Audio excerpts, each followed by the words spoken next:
ಹಾ.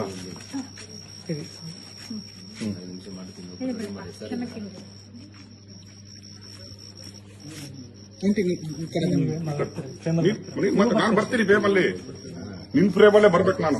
ಸೆಂಟ್ರಿನ್ ತೆಗೆದು ಫಸ್ಟ್ ಹೇಳೋ ಮತ್ತೆ ನಾನು ಬರ್ತೀನಿ. ಸೆಂಟ್ರ್ ಬೇಡ, ಇಲ್ಲ ಕಷ್ಟ ಇದೆ. ಸೆಂಟ್ರ್ ರೇಫಲ್ ಇದೆಯಲ್ಲ, ರೇಫಲ್ ಎತ್ಕೊಂಡ್ಬಂದು ಕೂತ್ಕೊಳ್ತೀನಿ. ಸೆಂಟ್ರಿನ ಚಟ ಇದೆ ನಿಮ್ಗೆ, ಯೂಟ್ಯೂಬ್ ಚಟ. ರೈಫಲ್ ಬೇಡ, ಒಂದು ಪಾಯಿಂಟ್ ಆಗುತ್ತೆ ಸರ್ ರೈಫಲ್ ಅಲ್ಲಿ.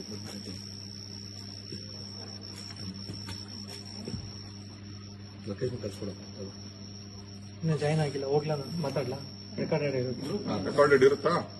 ಮಾತಾಡೋದು. ಯಾರು ಜಾಯ್ನ್ ಆಗಿಲ್ವಾ? ಹಾ, ಮಾತಾಡು. ಏನಾಡ ಹೇಳು, ನಿನ್ಗೇನ್ ಗೊತ್ತಿಲ್ವಾ? ಲೈವ್ ಏನು ಕೊಟ್ಟಿದ್ಯಲ್ಲ ಆಗ, ನನ್ನ ಹತ್ರ ಕೇಳ್ಕೊಟ್ಟಿದ್ಯಾ? ಸರಿ. ಎಸ್ ವೀಕ್ಷಕರೇ, ನಾನೀಗ ಸುಜಾತಾ ಭಟ್ ಅವರ ಮನೆ ಹತ್ರ ಇದ್ದೀನಿ.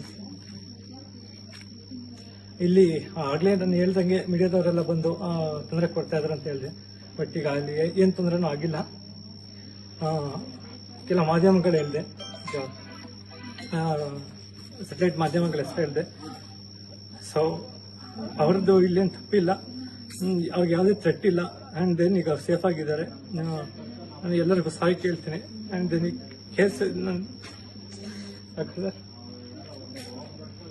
ನೋಡ್ರಿ, ನಾನು Rakesh Shetty, power TV MD, live ಬಂದಿದ್ದೀನಿ ಇವಂದೇ ಮೀಡಿಯಾದಲ್ಲಿ. ಇಷ್ಟರವರೆಗೆ ನಿಮ್ಗೆ ಕೊಟ್ಟಿದ್ದಾನಲ್ಲ ಈ ಲೈವ್ ಸುಳ್ಳು.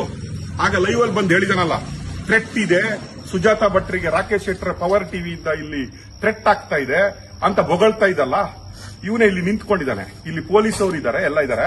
ನಾನು ಮನೆಯಿಂದ ಬಂದಿದ್ದೀನಿ. ನಾವು ಯಾವ ಥ್ರೆಟ್ ಕೊಟ್ಟಿಲ್ಲ, ನಾವು ಇವರ ಮನೆ ಹತ್ರ ಬಂದಿಲ್ಲ. ಇದು ಎದುರುಗಡೆ ಸುಜಾತಾ ಭಟ್ ಅವರು ಇದ್ದಾರೆ. ಈ ಚಟ ಇದೆ ಅಲ್ವಾ, ಸಂಚಾರಿ ವಿಡಿಯೋ ಚಟ ಇದೆಲ್ಲ, ಧರ್ಮಸ್ಥಳದಲ್ಲಿ ಕೊಟ್ಟಿದ್ದಲ್ಲ, ಸಾಕಾಗಿಲ್ಲ ಇವರಿಗೆ. ಏನು ಗೊತ್ತು ಇವರು ಯಾರ್ದೋ ಇದಕ್ಕೆ ಮನೆಗೆ ಬೆಂಕಿ ಇಡುವ ಜನಗಳು ಇವರು. ಈಗ ಪೊಲೀಸ್ ಅವ್ರ ಎದುರುಗಡೆ ಲೈವ್ ಕೊಡ್ತಾ ಇದ್ರಿ ಇವಂದೇ ಮಾಧ್ಯಮದಲ್ಲಿ.